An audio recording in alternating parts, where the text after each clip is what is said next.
नमस्कार friends, R S ज्ञान YouTube channel में आपका हार्दिक स्वागत है। जैसे कि आप देख रहे हैं कंप्यूटर स्क्रीन पर एफकेट 1 2024 ऑनलाइन आवेदन फॉर्म आज से स्टार्ट है, यानी कि आज 1 दिसंबर 2023 है। तो सबसे पहले आपको करना होगा साइन अप। यदि आप रजिस्ट्रेशन कर चुके हैं और पहले से रजिस्टर्ड है तो आप ईमेल और पासवर्ड साथ लॉगिन करके अपना बचा हुआ पार्ट या फिर पेमेंट से संबंधित जो भी डिटेल्स आपकी रह गई उससे आप अपडेट या फिल कर सकते हैं। क्योंकि हमने अभी रजिस्टर्ड नहीं किया है तो सबसे पहले हमें रजिस्ट्रेशन करना है, तो उसके लिए साइन अप बटन पर आपको क्लिक करना होगा।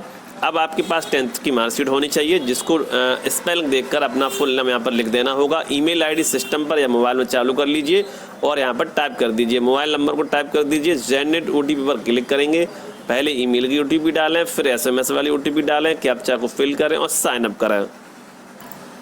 तो यहाँ देख सकते हैं जैसे हमने ईमेल और मोबाइल का OTP डाला है तो यहाँ पर रजिस्ट्रेशन सक्सेस हो चुका है। You have signed up successfully, please check your registered email और mobile SMS for system generated password.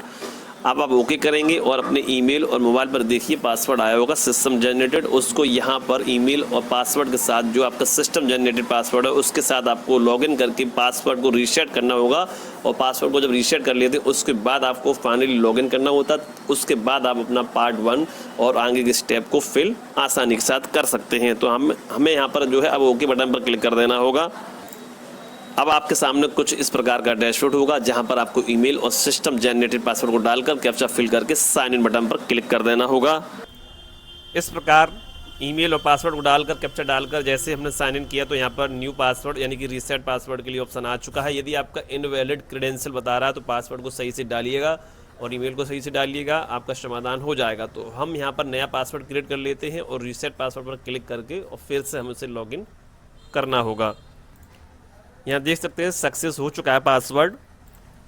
तो जैसे ही रीसेट सक्सेसफुल हुआ और हमने ओके किया तो मुझे दोबारा से लॉगिन नहीं करना पड़ा, सीधा हम जो है अंदर डैशबोर्ड पर आ चुके हैं। अब यहाँ पर आपको ये देखना है कि air force common admission online test AFCAT में करना है या फिर national cadet corps special entry NCC करना है। तो मुझे एफकेट में करना है और यहाँ पर as a graduate engineer man women you can apply to AFCAT entry of the Indian air force. तो हम यहाँ पर सिलेक्ट पर क्लिक करेंगे। अगला डैशबोर्ड आपके सामने है और हम आ चुके हैं बॉटम में। हमने डिक्लेरेशन को टिक किया, सेव एंड कंटिन्यू बटन पर अब आपको क्लिक कर देना होगा। तो यहाँ आप देख पा रहे होंगे नाम पहले से आ गया, have you name been officially changed after class 10th। यदि चेंज किया गया है तो यस, नहीं तो नो। ठीक इसी प्रकार फादर्स नेम को डालना है, मदर्स नेम को डालना है, ईमेल आईडी पहले से ही है इसमें, सेकेंड ईमेल आईडी डाल देंगे, मोबाइल नंबर पहले से है, विजुअल मार्क डालेंगे, कोई एक आईडी प्रूफ के लिए यहाँ पर चूज़ कर लेंगे और उसके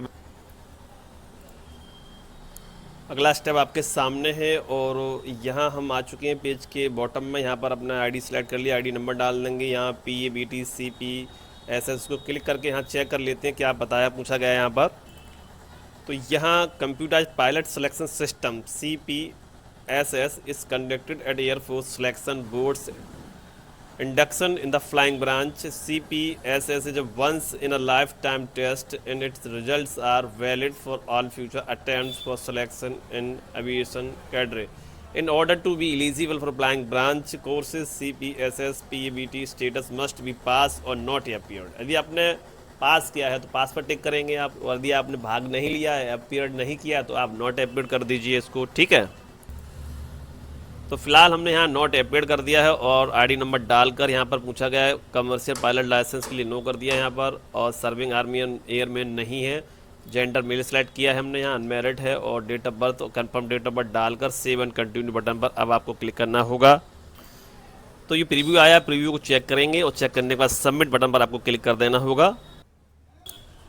अगला स्टेप एलिजिबिलिटी का होता है और ये एलिजिबिलिटी आपके सामने है। ग्रेजुएशन ग्रुप डिटेल्स है। देखिए ग्रुप A है, ग्रुप B है, ग्रुप C है, ग्रुप D है। यदि आपको ग्रुप A में, B में, C में से एलिजिबिलिटी नहीं मैच खा रही है तो नोटिफिकेशन के अकॉर्डिंग BSc मैथमेटिक्स है आपके पास तो आप अप्लाई कर सकते हैं। यहाँ देखिए ग्रुप ग्रेजुएट ऑप्शन D जो है यहाँ पे लिखा हुआ है, any other graduate including BTech AMIE not falling in the category of graduate option A, B और C।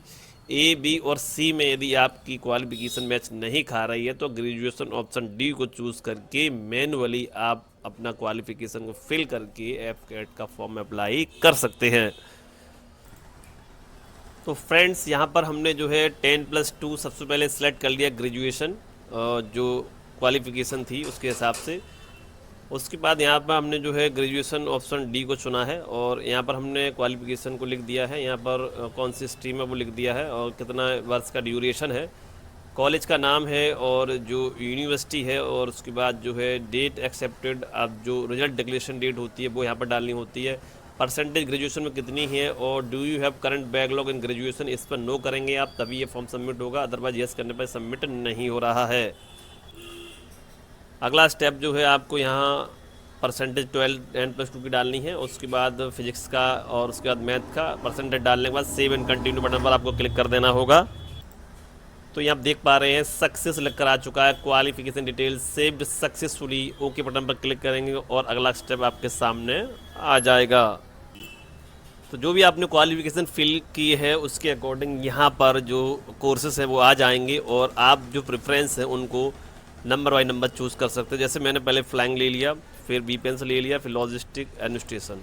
यदि आप एक चाहें दो चाहें तो ले सकते हैं। मैंने आप फिल करके सेव एंड कंटिन्यू करेंगे।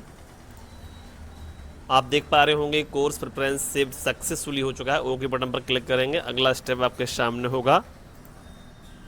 अगला स्टेप आपके सामने है, do you have NCC year being C certificate, yes और नो का जवाब देना होगा। यहाँ पर have you appeared in AFSB SSB before, वैसे ही यहाँ पर गेट वाला है, और नाउ अबाउट ओपनिंग किसके थ्रू जा रहे हैं यहाँ पर चूज़ कर लेंगे और उसके बाद सेव एंड कंटिन्यू बटन पर क्लिक करेंगे। यहाँ देख सकते हैं सक्सेस हो चुका है, ओके बटन पर क्लिक करना होगा।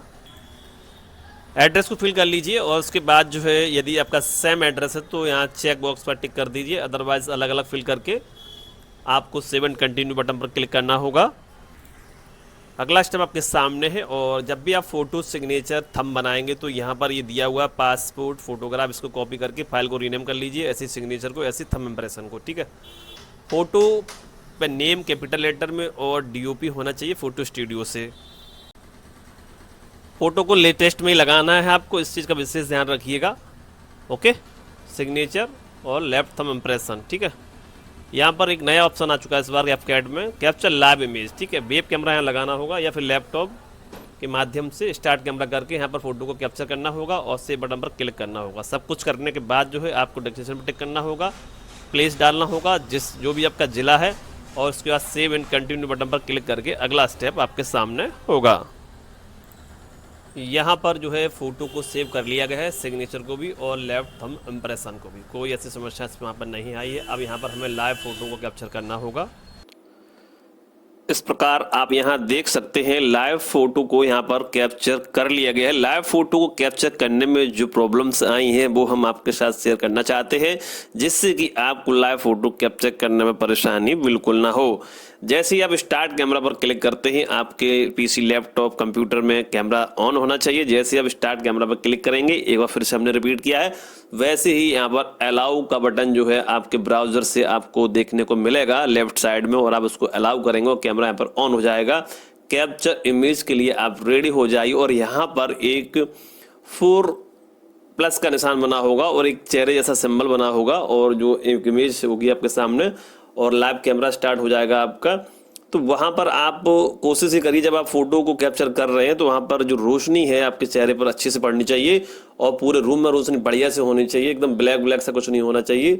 उसके बाद आप उस जो रेक्टेंगल बन के आएगा, जो फेस के टाइप सा जो डेमो टाइप में बन के आता है सैंपल सा, उसके सामने आप आइए और उसके सामने जब आपका इमेज नहीं कैप्चर हो पा रहा है, यानी कि जब कैप्चर करेंगे तो वो वहाँ पर ग्रीन हो जाता है। जैसे आपकी इमेज सही से सक्सेसफुली कैप्चर्ड होगी तो वो ग्रीन होगा, और उसका विशेष ध्यान रखिएगा, तुरंत उस पर कैप्चर करिएगा और फोटो आपकी कैप्चर्स होगी। अगर नहीं हो रहा एक बार में तो थोड़ा आप राइट साइड में जो सैंपल इमेज यहाँ पर देखने को मिल रही है उसके राइट साइड में थोड़ा जाइए आप, और कमरे में रोशनी अच्छी होनी चाहिए, फेस पर भी रोशनी आनी चाहिए, और फिर प्रयास करिएगा आप, ठीक है।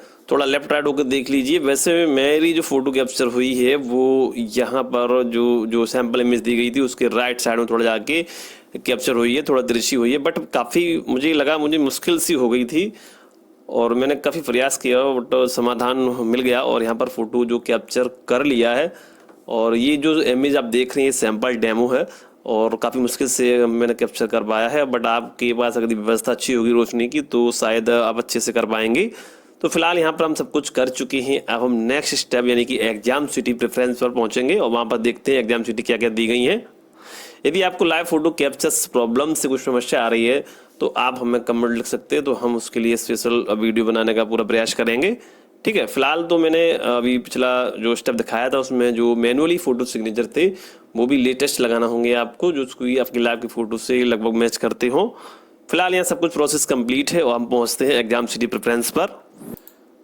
आप देख पा रहे होंगे सेंटर को हमने फिल कर लिया है, ओके करते ही अगले स्टेप पर पहुँच जाएंगे।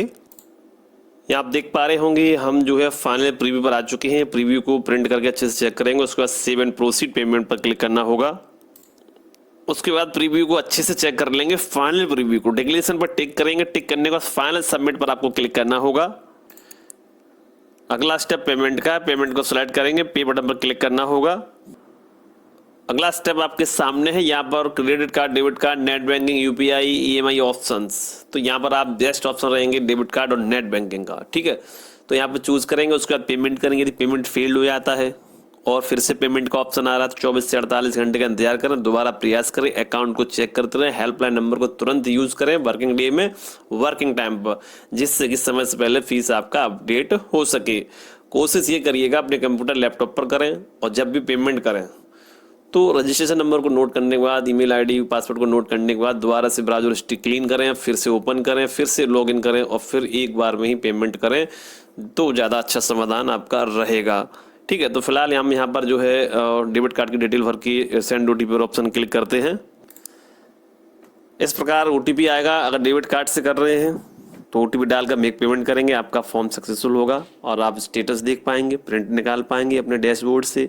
ठीक है, यदि यहाँ पर फेल्ड हो गया है वही चीज़ और पेमेंट भी कट गया है, फिर से पेमेंट का ऑप्शन आ रहा तो इंतजार जरूर कर लीजिए, दोबारा पेमेंट करने से बचिएगा आप। ओके फ्रेंड्स, जैसे आप यहाँ देख पा रहे हैं और मान लीजिए पेमेंट फेल्ड हो गया। फेल्ड होने के बाद जब आप लॉगिन करेंगे तो आपको कुछ इस प्रकार से दिखाई देगा। देखिए मेक पेमेंट का ऑप्शन अभी तक हाईलाइट है, क्लिक करेंगे तो ये देखिए पेज पेमेंट वाला आ गया। यहाँ पर जब पेमेंट आपका सक्सेसफुल हो जाता है तो ये ऑप्शन आपका यहाँ पर हाइपर लिंक जो है नहीं बनेगा और पेमेंट स्टेटस का ये लिंक जो है हाईलाइट हो जाएगा। यहाँ पर क्लिक करेंगे, स्टेटस दिखाई देगा और प्रिंट प्रीव्यू में आपका प्रिंट डिटेल और जो कि वहाँ पर अनपेड की जगह पेड लिखा हुआ दिखाई देगा।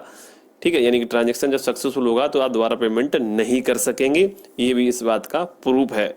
तो यहाँ जो है ये लिंक जो है हट जाएगा, यानी कि बना रहेगा बट ये हाईलाइट नहीं होगा, हाइपर लिंक नहीं होगा। ये पेमेंट स्टेटस ये हाईलाइट हो जाएगा और ये वाला डल हो जाएगा और ऊपर के ऑप्शन के तरीके से।